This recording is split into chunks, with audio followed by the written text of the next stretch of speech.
Value इतनी खचड़ा है कि ईएमआई नहीं भर पा रहे हो। हेलो भाई, मेरा भाई अपने सामने खड़ी हुई है क्रेटा। भाई इसके अंतिम दिन अपने पास आ चुके हैं। मतलब ये भाई कार हमने बहुत कम ही रखी है, अभी इसको लगभग 1.5 साल ही हुआ है। और आज मैं आपको चलो बता ही देता हूँ।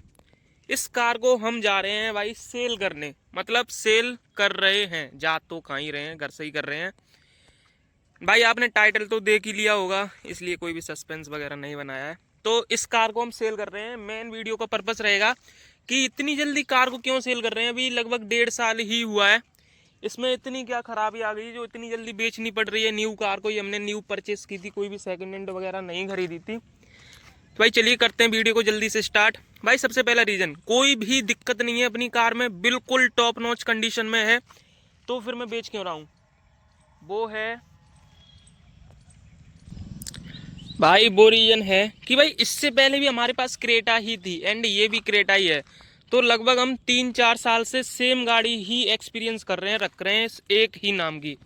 तो भाई थोड़ा मन किया कि चलो अब चेंज करते हैं, बहुत टाइम हो गया क्रेटा रखते रखते। ये तो बेस वेरिएंट है, लेकिन इससे पहले जो हमारे पास थी ना, वो मतलब टॉप वेरिएंट ही था, लगभग एस प्लस करके था, 2018 मॉडल। इससे तो भाई वो कई गुना अच्छी थी। मतलब जो चलाने में स्वाद आता था वो इसमें नहीं आता उतना, उसमें ज़्यादा आता था। अब पता नहीं, पुरानी गाड़ी थी तो ज़्यादा ही अच्छी लगती थी वो पर्सनली मुझे। एंड सेकंड रीज़न, भाई टॉप से हमने बेस पे डाउनग्रेड कर लिया, ऐसा मुझे पर्सनली लगता है।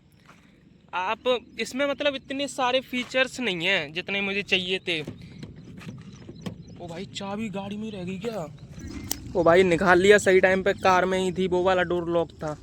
हाँ तो मैं क्या बोल रहा था, इसमें इतने सारे फीचर्स नहीं हैं जो मुझे चाहिए थे। जैसे इसमें कंपनी फिटेड ये नहीं है, स्टीरियो स्पीकर्स वगैरह नहीं है, क्रूज कंट्रोल नहीं है, ना ही इसमें वो स्टीयरिंग कंट्रोल्स हैं, ना ही इसमें सनग्लास होल्डर। भाई कुछ भी नहीं है, एकदम बेसिक सी कार लगती है ये मुझे।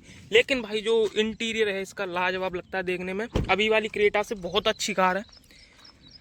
तो ये है कि और तीसरा रीज़न ये है कि भाई क्रेटा आज की डेट में इतनी ज़्यादा ही कॉमन हो गई है, जो चाहे भाई वो क्रेटा ही उठा के ले आता है। मेरी रोड पर ही है काफ़ी सारी क्रेटा, कम से कम 3-4, तो बहुत ज़्यादा ही कॉमन कार हो गई है।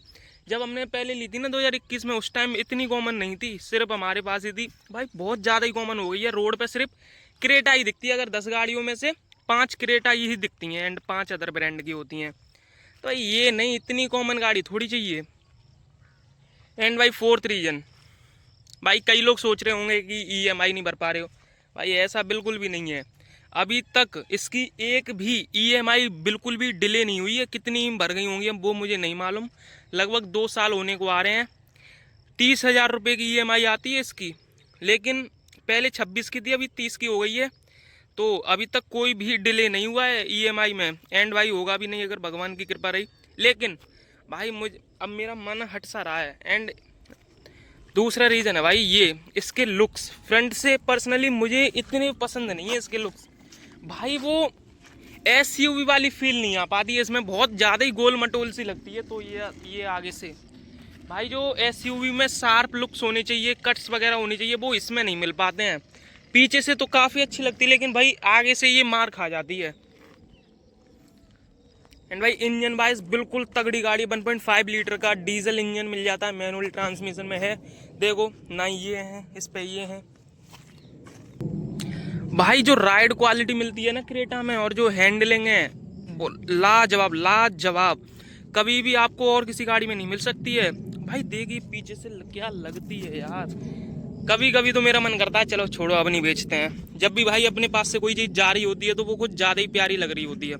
मुझे पर्सनली अभी बहुत ज़्यादा ही इस पर प्यार आ रहा है, लेकिन ऐसे प्यार का क्या फ़ायदा।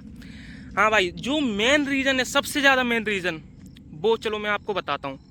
भाई वो है ये नंबर है या फिर ये गाड़ी है वो मुझे नहीं पता, लेकिन मुझे पर्सनली ये नंबर लगता है, जो कि ये 4828 है।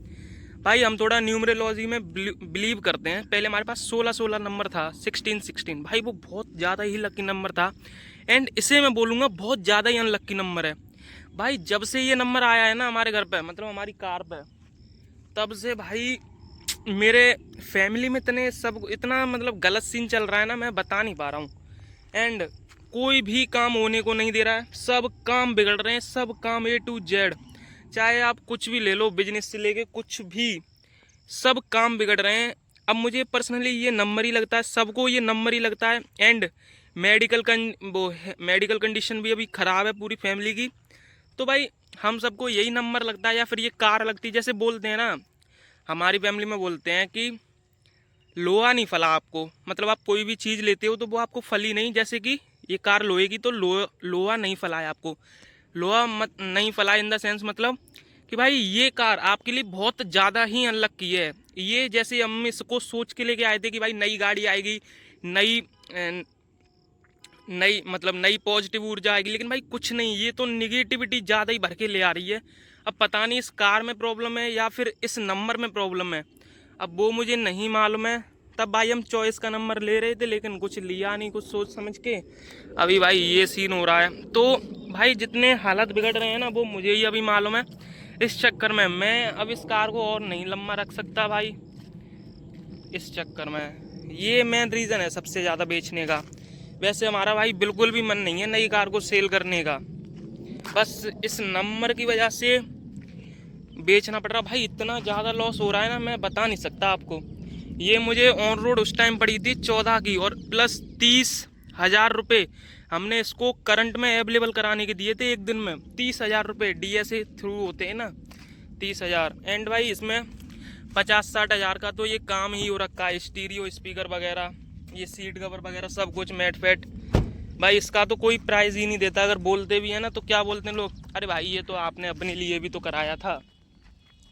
भाई इसका तो कोई प्राइस ही नहीं देता। तो ये कार हमको ऑलमोस्ट पड़ गई थी 14.5 की, रजिस्ट्रेशन वगैरह सब मिला के ये हमने दिल्ली से ली थी। और अभी इसकी प्राइस क्या है चलो मैं आपको बता ही देता हूँ। वैसे तो मैं एक और वीडियो बनाऊंगा जब अपनी कार घर से जाएगी ना, मतलब एकदम सोल्ड हो जाएगी। तो भाई ये मैंने OLX पे डाली थी। OLX करके एक ऐप आता है, आप कभी भी देखना अगर आपको पता होगा थोड़ा बहुत। तो भाई मैंने इसका प्राइस डाला था 12,80,000। ये आस्किंग थी मेरी कि इतने मिल जाएं तो भाई सोने पे सुहागा है, लेकिन इतना कोई देगा थोड़ी। तो भाई मैंने सोच रखा था कि 12 तक निकल जाए या फिर 11.5 से ऊपर निकल जाए, इससे नीचे नहीं जाए, नहीं तो भाई बहुत ज़्यादा ही लॉस होगा, वैसे भी हो रहा है। और लेकिन भाई जब बंदों ने प्राइस लगाए ना, कितने आप गैस मारो, 9, 9.5, 10, 10.5, 11 तक तो भाई कोई आया ही नहीं। बहुत बाद में आया जब एक बंदी ने कर ली, वो बोली कि भाई मैं 11.5 की ले लूँगा। मैंने कही और सही, ठीक है तुम देख जाओ आगे। भाई वो आया देखने, कार बहुत तगड़ी उसे पसंद है, बिल्कुल पसंद है। भाई उसने बोला 10 लाख। मैंने कही चलो तुम जाओ, तुम नहीं खरीद पाओगे कभी भी। देन भाई उसको कार बिल्कुल पसंद थी, तो फिर उसका फ़ोन फिर आया कि भाई देख लेना 10.5 ले लेना यार। मैंने कही नहीं दूंगा। 10.60 मैंने कही नहीं, 10.70 नहीं, 10.80 नहीं। भाई फिर मैंने 2-3 दिन उसके मैसेज को सीन ही नहीं किया। फिर उसने भाई आखिरी में बोला कि भाई मैं आपको 11 दे दूंगा, इससे ऊपर नहीं हो पाएगा, अब आप देख लो आपकी मर्जी। तो फिर भाई हमारा भी मन बना कि इससे ऊपर कोई नहीं दे रहा है। काफ़ी दिन हो गए थे, 1 महीने हो गया लगभग इसको डाले हुए, तो भाई कोई नहीं खरीद रहा। पता नहीं क्रेटा की रीसेल वैल्यू कितनी है भाई, इतनी खचड़ा रीसेल वैल्यू किसी भी कार की नहीं है पर्सनली। भाई हमने क्रेटा इसी वजह से ली थी कि भाई ये तो हाथों हाथ बिक जाएगी, अगर कभी भी बेचने गए ना, इसकी रीसेल वैल्यू बहुत तगड़ी है।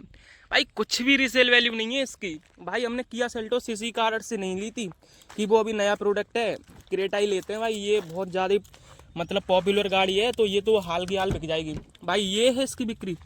भाई बताओ पैसे देने कोई तैयार नहीं हो रही है। एंड भाई फिर हमारी बात उससे 11 में फाइनल हुई। अभी देखते हैं थोड़ा और बढ़ते हैं तो और ही ठीक है। वैसे उससे कह के देखेंगे भाई इतने में तो नहीं हो पाएगा, और बढ़ाओ थोड़े। अगर नहीं मानेगा तो फिर देखते हैं भाई 11 में ही करना पड़ेगा, और क्या है। भाई आप देखिए कितनी चली है, 38,630 किलोमीटर। भाई अभी बिल्कुल न्यू कार रखी है, देखिए पन्नी वगैरह भी नहीं उतरी है, एक स्क्रैच नहीं है अंदर की साइड। लेकिन भाई बता मुझे इसका प्राइस क्यों कम आ रहा है, मैं आपको बताता हूँ। भाई ये छोटे मोटे स्क्रैचेस है ना इसके बम्पर पे, इस चक्कर में ये साइड से बस थोड़ी सी डैमेज है, ये फेंडर वगैरह। लेकिन भाई मैंने बोल रखा है यार, इंश्योरेंस क्यों ले रखा है, 1,000 रुपये का फाइल चार्ज लगेगा, एकदम न्यू करके दे देंगे कार को।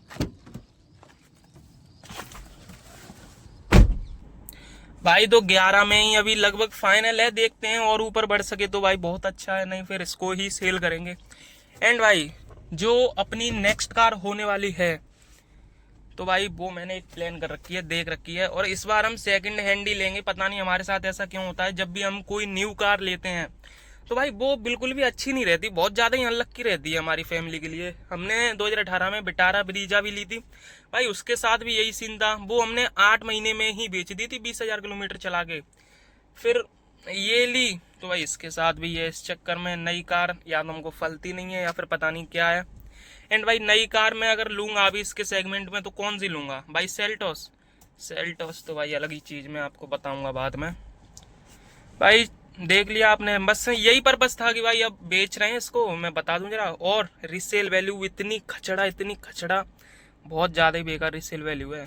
अगर भाई आप सेल्टोस की तरफ जा रहे हो ना, आंख बंद करके जाओ, उसके लुक्स भी अच्छे हैं, इंटीरियर भी अच्छा है भाई। क्रेटा क्यों ले रहे हो, बिल्कुल भी रिसेल वैल्यू नहीं है इसकी, इतनी ज़्यादा कॉमन हो रखी है मार्केट में भाई, आप खुद देखते देखते परेशान हो जाते होगे।